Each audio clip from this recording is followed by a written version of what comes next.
views and opinions expressed in this program are those of the participants and do not necessarily reflect the views of BronxNet or the program underwriters.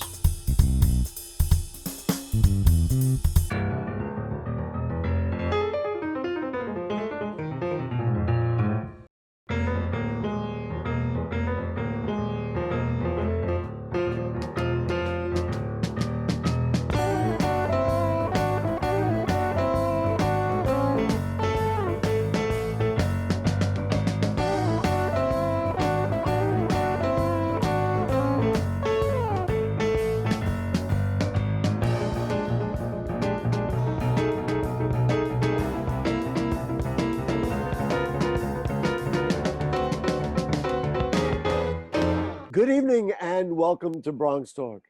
Well, the pandemic is raging, as we know, and the numbers are stark. 3.5 million cases in the United States, 138,000 deaths, 1,000 people dying daily, which is up 50% over the last 2 weeks. And we have a lot to talk about. We're going to break up the program into two different segments this evening. The first segment will be with a professor, and this is really kind of an interesting thing. He was with us originally at the beginning of March, on March 6th, and we're going to update what he had said then and where we're at now and when it comes to the pandemic. And also then for the second part of our show, maybe some solutions, if there are any, and we'll talk to one of the commissioners in the Department of Health about their testing and trace program. But right now, let's bring on a professor at Fordham University who is the head of the Global Healthcare Innovation Management Center. It's always nice to see Professor Falguni Sen. Professor Sen, nice to have you with us. Very nice being with you, Gary. You always run a wonderful show. Well, we're doing the best we can under all circumstances. Let's just, I guess, update it. I mean, you were with us March 6th. You had mentioned, and I'm going to review because I watched this segment, you had mentioned, because I had asked you, should we panic? And you said, don't panic. On the other hand, panic is kind of okay because it'll inspire us to do things. You did say something to the effect of, I'm not sure how effective face masks will be. I'd be curious if you want to update that now. You did say we were totally unprepared. How do you feel now looking, I guess we're 4 months later, and certainly in New York has done better, but the rest of the country has exploded? Thank you, Gary. Holding me to something I said a couple of months back when the virus had just come in and we knew very little. Unfair. It's absolutely unfair because we know that now, as we talked about a little while back. So what would I like to talk about? So let's start with maybe the face masks. Do I want to update that? Yes, of course I do.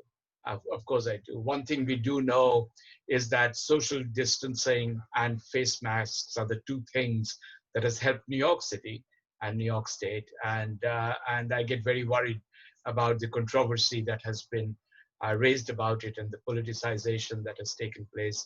I think that face masks are absolutely something that's helping people. Initially, we thought that we are protecting others by wearing the face masks. That was the information we had. But now with this new theory about the aerosolization of the virus, how it can be in the air by itself, we are not only protecting others, we are also protecting ourselves. So it's become that much more necessary. I'll go back to your first question, though. I think I stay with what I said, that let's not panic, but yes, let's panic, because panic does good things as well. And I really hope that people who are not panicking enough begin to panic and wear the face mask and take the social distancing seriously. On the other hand, I do believe that economic revival is necessary. And as long as we do it carefully, there is really, in that sense, no need to panic and run away and stay isolated. If you're intelligent and you understand the risks around you, you should be able to still have a life, which many of us have been deprived of in the last few months. So that would be my update on the situation. I find it hard to analyze this in a responsible way and not look, and you use the word politicization of the circumstances. The messaging in New York, as I recall very clearly, and watched the mayor and the governor as this thing unfolded through March and April and even into May, they were very clear, even though they've had many differences. Some of them are very stark and right on the table right now, but they were all very clear. And if you drive across the Whitestone Bridge, you'll see a sign that says, wear your face mask, or no mask, forget about it. That's quite a New York statement. And so we had a very consistent message. When I go outside now, I see my neighbors, friends, people walking down the block, everybody's wearing a mask, essentially. I mean, every now and then there's an exception. But when you look across the country, the messaging that has come from different sides of the political world are just totally different. And somehow this notion of protecting yourself and others has become a statement of freedom. I'm just not understanding it. And people are getting sick. They say, gee, maybe I should have worn a mask. Honestly, Gary, I don't understand it either. I don't understand it, and I'm very scared by it. Because what we do not understand is all the countries that have succeeded in maintaining some of the successes of controlling the virus have done so if they've had a national plan and a national agenda, where people across the nation, even whether it's a small nation or a larger nation, people across the nation have followed the same two principles, very simple. Wear a mask whenever you go out, wear a mask, and socially distance. These are two things that are not that hard to do. And why that has, well, I hear them. I just don't want to do it. This is American exceptionalism. This is where we are. This is how we would like to live our lives. And who are you to tell us we don't like the state, we don't like authority, we're individuals, and we want to exercise our right. But community has always been something of importance to us. And what we do to the community at large and what the community at large does to us is equally important. So I don't understand it. And I am horrified by it. I'm horrified by the lack of a national consistent message. I sometimes say, thank God for Dr. Fauci. Let's talk a little bit about the economy. Obviously, the economy has taken a massive hit. Unemployment is skyrocketing. I think I saw a note this morning that 1 out of 3 households have missed a mortgage payment. I mean, the domino effect of this is massive. Obviously, the airline industry. I mean, even if you do wear a mask, there are many cases of people, getting ill coming off an airplane. Is there more we can do? And I guess attached to that is the kind of governmental financial support that was evident after the Great Depression and FDR's projects. Do we need more of that? Do we need government infusion? Or is this something that can ultimately right itself? So it's so complex. I will not be able to drill down specifically onto the details, but I will say this. Whatever help we have given both businesses and individuals has actually helped, has actually allowed us to weather the storm thus far, but I do believe much more is needed. I'm not so sure it was distributed as efficiently as we had hoped it would. This is particularly true for small businesses, but the help that we gave for adding on to the unemployment benefits really has helped people in that level who are most vulnerable also in terms of the virus. And I really hope that there is going to be another round for small businesses. I think they're the ones that are really at tremendous risk right now. Large industries are going to restructure themselves. The airline industry has to do so. British Airways has just announced they are kind of eliminating their entire 747 fleet that they had because of the changes that have taken place. Other airlines are also going to reconstruct. Travel industry is going to change. Service sector, look at the growth that has taken place in home deliveries. So let's also see how some of the sectors have indeed succeeded in transforming themselves and in changing and looking at this as an opportunity as well. The world is changing around us. Supply chain is going to change globally. There's going to be a lot of stuff that we outsource that is going to be done locally. We need a well-planned kind of I'm not saying we need an industrial policy. We have always objected to that, but we need a COVID planning policy that talks about targeting sectors and how to help particular sectors while we are helping individuals and helping small businesses as the priority. Now let's credit what you had said in early March, because I pulled out some of the quotes. The first thing was, among the things you said was, we need to be prepared that the virus will grow, and you were certainly correct on that. We need to be prepared that schools might close. You had said that, and of course that turned out to be true. And this gets into what you just suggested. You said we need to be savvy about computers and online learning. And do you think that this ultimately, God willing, we move ourselves out of this at this point, do you think this is going to change our ways of life over a period of time? Absolutely. I think so completely. Definitely in the education space, both school education and higher education. Computers, I think we're beginning to see the creative potential as well. While we are understanding how limited the lack of interpersonal interaction is in the learning process, we're also beginning to see all kinds of potentials that it can do and the creativity that it can generate. You can just look at all the stories of people being so creative with it. I think I have to interject this program, and certainly all the BronxNet programs that are operating like this. Otherwise, I'd have to ask you to come to a studio, and it, this way, at any point, we can have a dialogue, and we're doing that, I think, pretty effectively right now. Absolutely. And as I bring in, say, guest speakers into my classes from industry, I teach in the business school, so industry speakers, it's so much easier to have them come on and do a small snippet with my students that would have been very, very difficult earlier, and it has tremendous learning value. So yes, I do think so. Already, in terms of look what Amazon is doing, I don't particularly care for how large a behemoth they have become.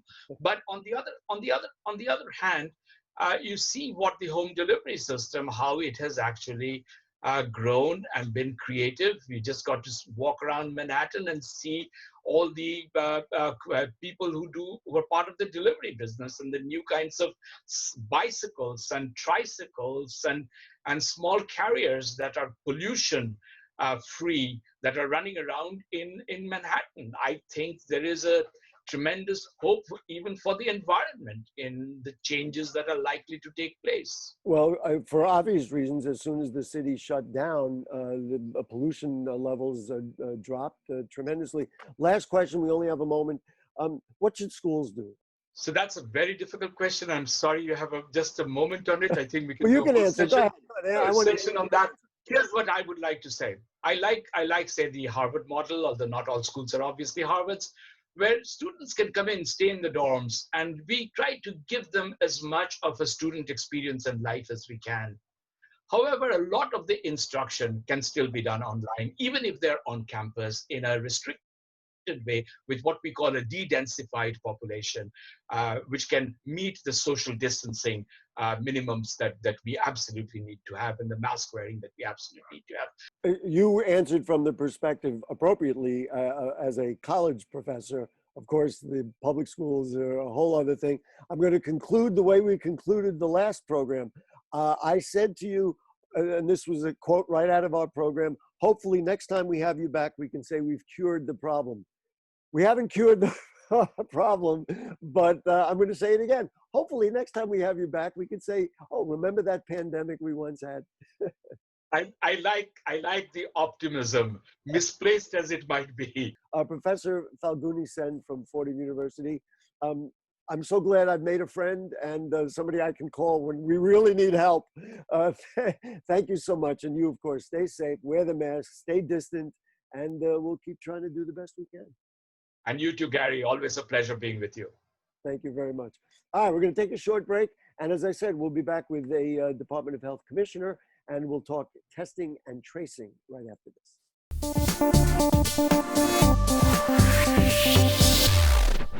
Okay, back with you on Bronx Talk, and we are in the middle of a pandemic out in the world and also on the program here this evening. Let me say good evening to Dr. Torian Easterling, who's the Deputy Commissioner at the New York City Department of Health and Mental Hygiene. Nice to have you with us, Dr. Easterling. We were just commenting before you came on the air, difficult times for everybody, and I'm sure the Department of Health is working and working and working. I mean, you couldn't be more at the center of the storm than you are. Thank you so much for having me, Gary. Yes, as you mentioned, certainly a challenging time, but have also been certainly renewed by the collective spirit of collaboration across the city.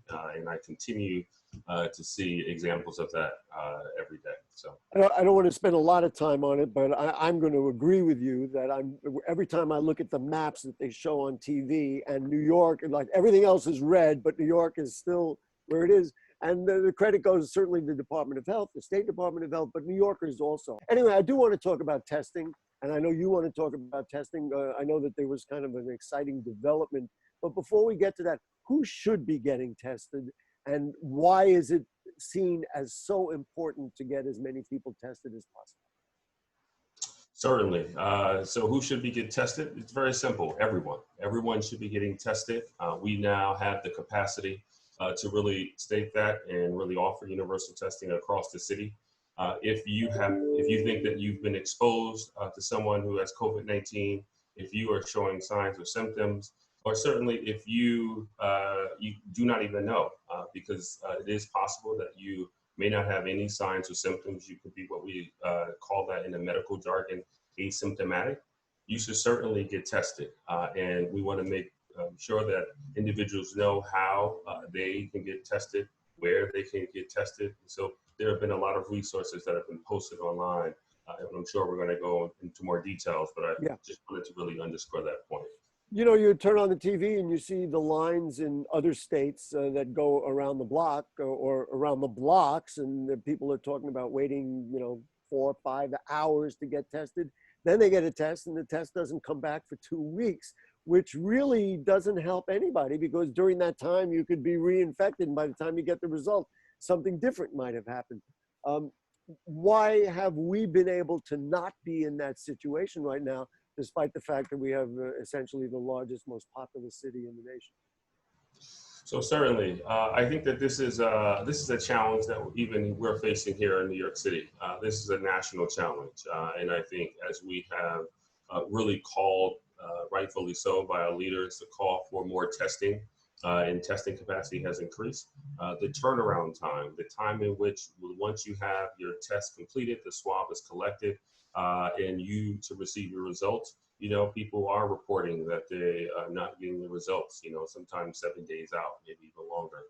And so we've been really trying to work with our healthcare systems to really increase their capacity, to make sure that we're able to really get results out quickly. As you're saying, once someone knows more readily that they are positive, then we can act upon it.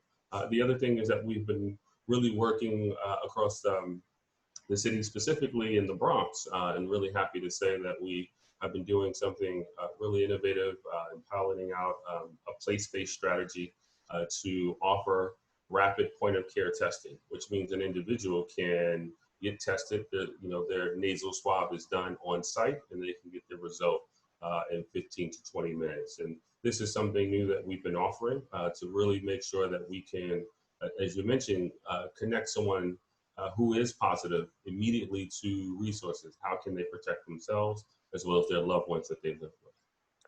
You recently ran kind of a pop-up testing at St. Simon's Stock Church in the Bronx. There's a lot of concern about 10457 in particular. What you uncovered, as I understand, is a real discrepancy in that you have low testing rates but high positivity rates. That doesn't work. That means these people are really infected, but they're not getting tested. That is a problem that, like snowballs as it goes down the hill. So talk to me about the pop-up site that you had there and what the future is for testing. As I understand, the one at 4006 3rd Avenue is going to continue with that.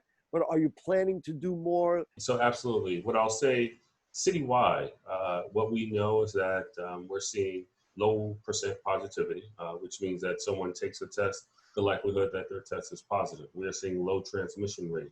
But there are areas where we're seeing higher percent positivity. In the city, it's about 2%, 2.1%.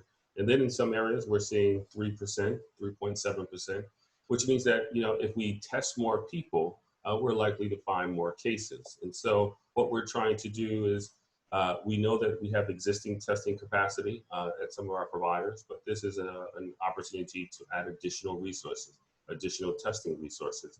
And as you mentioned, we have set up a pop-up site at 4006 3rd Avenue, also at St. Simon's Stock Church, East 182nd and Ryer Avenue, and really to be in the community and offer these resources to make sure individuals get tested, know what the options are, and connect them to resource navigators.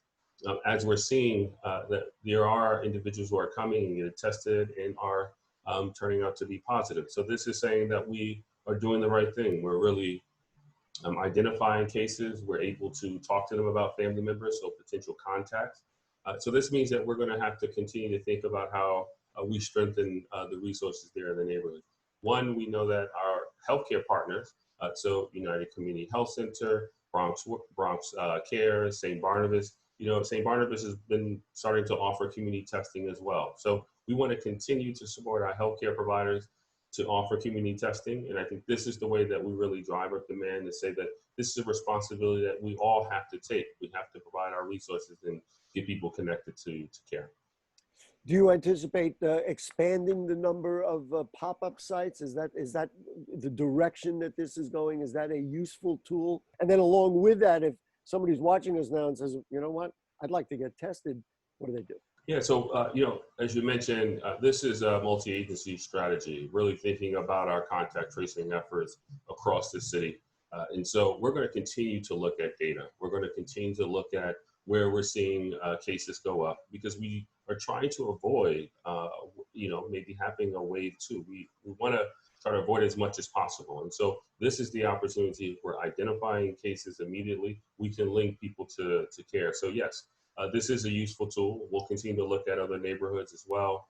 I think, even across other boroughs, we're going to continue to think about what's the strategy to add additional testing resources and linking people to care. I want to get to tracing, but the last question on testing, I thought it was like a miracle that I heard that the Department of Health was able to turn results around in 15 minutes. I actually saw a news piece the other day that they may be developing a breathalyzer type test, which would be almost instantaneous, almost like you do the temperature thing. How'd you get it? Did somebody in the back room with a test tube figured out how to do that? To me, this would be wonderful, and it'd be wonderful if it was nationwide. I don't want to see those cars lined up in Florida and in Texas. That's not helping anybody. It's not helping us either. Yeah, no, the Avid ID test, it's been on the market for a little bit, but this has been something that we've been trying to do, really trying to address the turnaround time and making sure people get their results immediately. So, as we learn more about what we're doing in the Bronx, we're really looking to make this more available. And certainly the laboratory testing that's happening in public health lab, we're really trying to make sure that our turnaround time is improved as well. And I think that the team has been doing an amazing job. We're looking to also stand up some additional testing resources in other neighborhoods. So more to come, and I hope to have come back and talk to you more about this. If somebody wants to get a test, there's a phone number they can call, or they log on. What do they got to do? Because people just want to get that information. So you can go to nyc.gov/COVID test. You plug in your address, and you can find the nearest testing site where you can go. And just so you know, all H&H sites offer free testing. You would not be asked for a copay. You may be asked for your health insurance, so your health insurance can be billed, and also your government ID, but just to make sure that we have the right information. And the information is not shared with immigration services or anything like that. The idea is to make people healthier. I do want to, before we run out of time, talk about tracing. Seems impossible to me. You got family, you got friends. I guess I could identify who you might have been next to. When I go to the grocery store, when I go down the block, and now we're interacting a little more when you ride the subway, how do you trace? Is it possible to really have an effective tracing program to see, down the line who might have infected you? Yeah, so how do we trace? Well, that's why we talk so much about testing, because first we need to make sure that people are getting tested. So tracing only works if we know that someone who is positive actually shows up in our system, so we can follow up with them. And so we would need, the proper information, phone call, address, so we can follow up with them. But the contact tracing efforts, we're following up with individuals who have a positive test, or may have an potential exposure to someone who's positive for COVID-19. And so the trace team, contact tracers, as we may call them, someone may receive a call either from 212-540 or 212-242. That number, they're asking 5 questions. 1, they're checking in on you. They want to make sure that you're doing okay. 2, they're asking you, how can they connect you to resources? What services do you need? Do you need help getting your food? Do you need help with medication? 3rd, they're asking whether or not you can properly be safe and secure at your home. They're going to also ask about potential exposures as well. And these are the things that we want to make sure that we have that information more readily. In that way, we're able to move forward. And 5th, we're going to get the additional contact information related to the person that may have been exposed, or they may have exposed to COVID-19. Doctor, we're going to run out of time, and I just want to interject that it reminds me of the CompStat program that they use to identify crime. So in other words, if you say, well, wait a minute, 1 or 2 people in this particular neighborhood may have tested positive, and we can trace it, then maybe we know we have a cluster, or we know we have a developing cluster, and then you can, of course, begin to address it. Do you find that the tracing program is working? Has it been effective yet, or is it too soon to tell? No, it is absolutely working. We're really able to follow up with people because, again, we really want to make sure that we're taking care of people. We want to make sure that the right information is getting out. We're not asking any information, financial information, Social Security.